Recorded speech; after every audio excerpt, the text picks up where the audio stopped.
नमस्ते। कभी कभी है ना, सबसे बड़े सबसे गहरे जवाब एक बहुत ही सीधे साधे सवाल से शुरू होते हैं। आज हम लोग ऐसे ही सवाल को समझने की कोशिश करेंगे। एक ऐसा सवाल जो आज को, कल से, टेक्नोलॉजी को हमारी आस्था से एक साथ जोड़ता है। ये है वो सवाल। देखिए, सिर्फ एक लाइन है, पर इस एक लाइन में सदियों का इतिहास भी है और आने वाली न जाने कितनी पीढ़ियों का भविष्य भी। अब यहां हमारा मकसद इसका कोई आसान सा जवाब देना नहीं है, बिल्कुल नहीं, बल्कि इस सवाल की गहराई को टटोलना है, इसके हर एक शब्द को, हर एक हिस्से को समझना है। तो फिर चलिए शुरू करते हैं। सोचने का तरीका ये होगा कि हम इस सवाल के पर्दे एक एक करके उठाएंगे। इसके हर हिस्से को पहले अलग अलग करके देखते हैं, ताकि जो पूरी तस्वीर है ना, वो और साफ हो जाए। तो इस गहरे सवाल को समझने के लिए इसे 4 हिस्सों में तोड़ते हैं। सोच के देखिए, इसके 4 टुकड़े हैं और हर टुकड़ा अपने आप में एक अलग दुनिया है, एक अलग सोच है। सबसे पहला हिस्सा, एआई की दुनिया। ये समझ लीजिए वो जमीन है जिस पर यह पूरा सवाल खड़ा किया गया है। एक ऐसी दुनिया जो आर्टिफिशियल इंटेलिजेंस से चलने वाली है। फिर आता है दूसरा हिस्सा, इस सवाल का दिल, अजमेर शरीफ दरगाह। एक ऐसी जगह जिसका वजूद सदियों से है, जो इतिहास, अध्यात्म और हमारी आस्था सबका प्रतीक है। तीसरा हिस्सा है वक्त। 50 साल बाद ये भविष्य की बात हो रही है। इतना भी दूर नहीं कि हम सोच ना सकें, लेकिन हाँ, इतना आगे जरूर कि बदलाव बिल्कुल साफ दिखेगा। और आखिर में चौथा और शायद सबसे जरूरी हिस्सा, कैसा दिखेगा। और ये सिर्फ आंखों से देखने की बात नहीं है।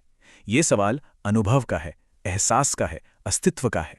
तो चलिए इसके पहले हिस्से में थोड़ा गहरा उतरते हैं। एआई की दुनिया, आखिर इसका मतलब क्या है? मोटा मोटा समझें तो ये एक ऐसी दुनिया है जिससे 2 चीजें चलाती हैं, तर्क और रफ्तार, लॉजिक एंड स्पीड। तो आखिर ये एआई की दुनिया है क्या चीज? सबसे पहले ये एक ऐसी दुनिया है जो पूरी तरह से डेटा पर बनी है। यहाँ फैसले एहसास या जज्बात से नहीं, बल्कि साफ सुथरे लॉजिक और एल्गोरिथम से लिए जाते हैं। स्पीड, इसकी तो बात ही क्या करें, सब कुछ लाइट स्पीड पर होता है, एफिशिएंसी के लिए। और सबसे बड़ी बात, ये लगातार बदलती रहती है, कॉन्स्टेंट इवोल्यूशन। मतलब ये एक ऐसी दुनिया है जो कभी रुकती नहीं, हमेशा आगे आगे और आगे ही बढ़ती जाती है। और अब आते हैं हम इस सवाल के दूसरे और बिल्कुल अलग हिस्से पर, दरगाह शरीफ। ये एक ऐसी जगह है जो एआई की दुनिया के हर उसूल के बिल्कुल खिलाफ चलती है। वहां रफ्तार है तो यहां ठहराव है, वहां डेटा है तो यहां आस्था है। और बस यहीं पर इस सवाल का असली कॉन्फ्लिक्ट, इसका असली तनाव छिपा है। सोच के देखिए, एक तरफ तर्क, गति, डेटा, और दूसरी तरफ आस्था, सुकून, रिवायत।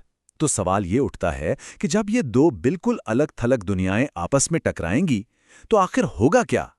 चलिए अब तीसरे हिस्से पर चलते हैं, 50 साल का सफर। देखिए, 50 साल ये सिर्फ एक नंबर नहीं है, ये एक पूरी पीढ़ी का, एक जनरेशन का बदलाव है। जरा इस नंबर के बारे में सोचिए, 50 साल। ये कोई बहुत दूर का साइंस फिक्शन नहीं है। अरे, हम में से कई लोगों के लाइफ टाइम में ही ये समय आने वाला है। मतलब ये एक ऐसा फ्यूचर है जिसे हम महसूस कर सकते हैं। It's tangible.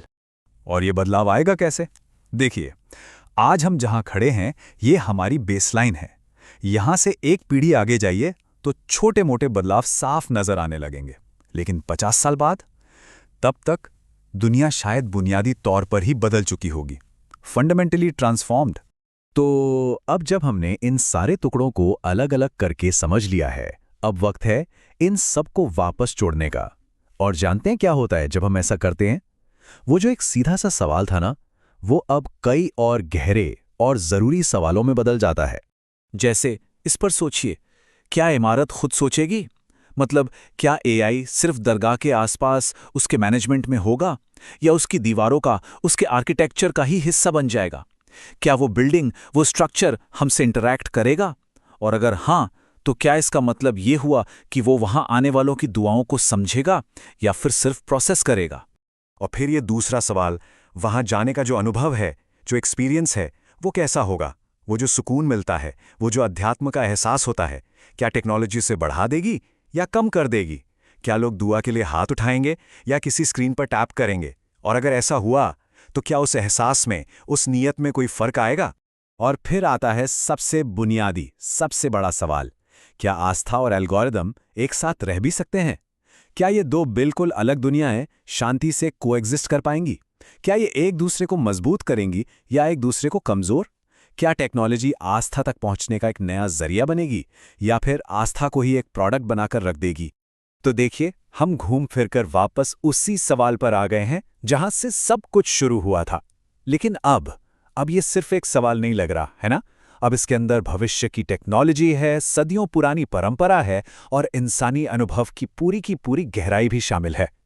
और ये सब हमें एक आखिरी और शायद सबसे जरूरी सवाल पर लाकर खड़ा कर देता है कि इस टेक्नोलॉजी और रिवायत के संगम का जो भविष्य है उसे आखिर लिखेगा कौन?